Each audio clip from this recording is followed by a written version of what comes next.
ধূমকেতু নিয়েছিল আমার অনেক এক্সপেকটেশন, আর অনেক এক্সপেকটেশন নিয়ে আমি দেখতে গেছিলাম, কারণ দেব শুভশ্রীর এত বছর পর একটা মুভি আসছে। আর আমার দেব শুভশ্রী দুজনেই খুব ফেভারিট, সিঙ্গেল দেবও আমার ফেভারিট না, সিঙ্গেল শুভশ্রী আমার ফেভারিট না, তাই ওদের দুজনে সিঙ্গেল কোনো বই আমি দেখতে যাইনি।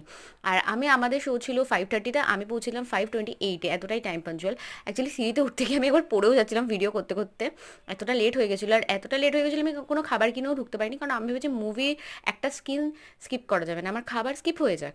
বাট মুভিটা দেখতে দেখতে রিয়েলাইজ করছিলাম যে আগে খাওয়াটা উচিত, কারণ আমার মন ভালো হচ্ছে না, আমার পেটটাকে ভালো রাখতে হবে।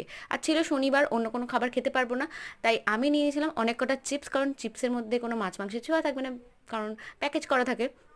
তারপরে আসি মুভির কথায়।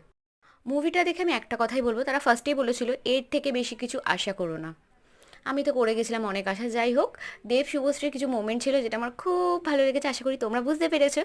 আর এই বইয়ের যে সংগুলো ছিল খুবই সুন্দর ছিল, আর রুদ্রনীলের অ্যাক্টিং সেটা 10/10, 100/100 বললেও কম হবে।